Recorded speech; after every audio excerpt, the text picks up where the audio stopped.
So, today, let's get into a really personal story from earlier this year.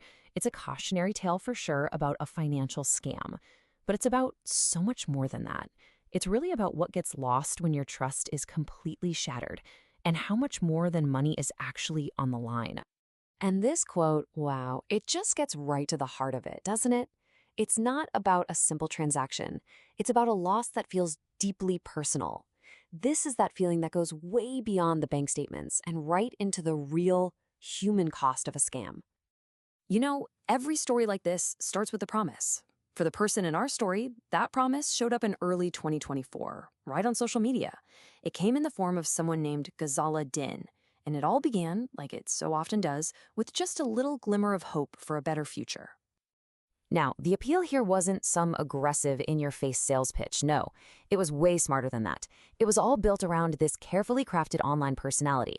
You had these super confident captions, friendly, personal-feeling replies, and just a constant stream of posts that painted this perfect picture of success that felt, well, it felt like it was just within your reach. It was like an invitation to a better life, and it felt completely real. But then the story takes a turn. Those promised payments, they don't show up. And that confident, friendly tone starts to crack. It gets replaced by this never-ending stream of excuses and delays.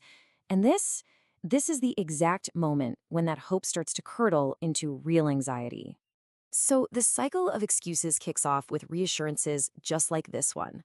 The language is so personal, it's almost vulnerable, and it's totally designed to shut down any suspicion you might have. It makes you feel like you're a part of their struggle, just encouraging you to wait a little bit longer. Hope becomes the tool they use to keep you on the hook. And when the simple promises aren't working anymore, the excuses escalate. Suddenly, they become these big personal crises.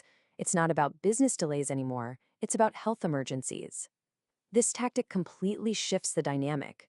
It's not a financial deal anymore. It's a personal plea for your sympathy, which makes it so much harder to push for the money you're owed. And this is the final stage of the manipulation. The scammer completely flips the script and paints themselves as the victim. The tone gets desperate, pleading. They aren't just asking for time, they're begging for it, trying to frame what they did as just trying to help, and it all backfired on them. It's a total last-ditch effort to stay in control. But, in between all of those manipulative messages, there was silence. And that silence is a huge part of the psychological pressure. The waiting, the constant uncertainty, rereading all the old promises over and over. It just creates this intense anxiety. Every unanswered message, every single day that went by with no contact, it just made that feeling of the trap closing in even worse.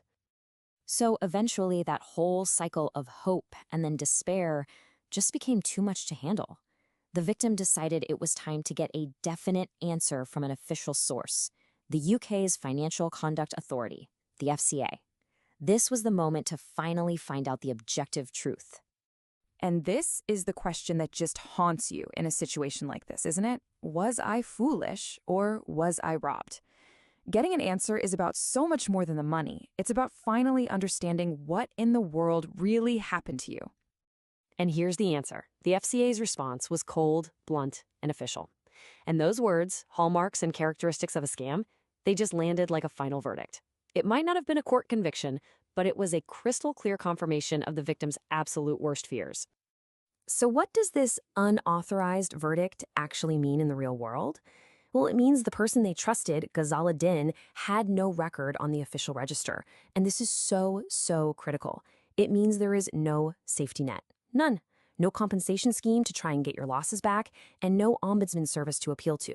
You are completely and totally on your own. So with that official confirmation in hand, the next steps were pretty clear. Cut off all communication, report it as a crime, and just accept the incredibly hard truth that the money was gone for good.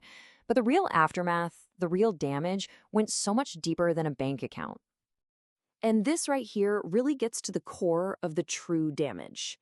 On one side, sure, you've got the financial loss. You can put a number on that. But on the other side, that's the deeper loss. Your trust in your own judgment, that feeling of a secure future, your peace of mind. That's the damage that sticks around long after the money is gone. But an experience this painful can't just end as a loss. It can be turned into something useful, a powerful warning, a lesson that can actually protect other people from going through the exact same thing. And you know what? It all comes down to one simple, absolutely crucial action. And that's really the whole motivation for sharing such a difficult story. It's the hope that by explaining exactly what happened, the tactics, the emotional manipulation, the devastating fallout, it'll make someone else, maybe even you, just pause for a second before making a similar choice. So here it is, the key takeaway. Before you even think about investing, just pause, take a breath, then check the official FCA Financial Services Register online. And if the person or the company that's promising you the world isn't on that list, the advice is simple. Walk away. Don't engage. It is the one single check that could have changed this entire story. At the end of the day, this whole experience just boils down to one fundamental question. In this world of online promises and slick, confident pitches, you have to stop and ask yourself, who are you really trusting with your future?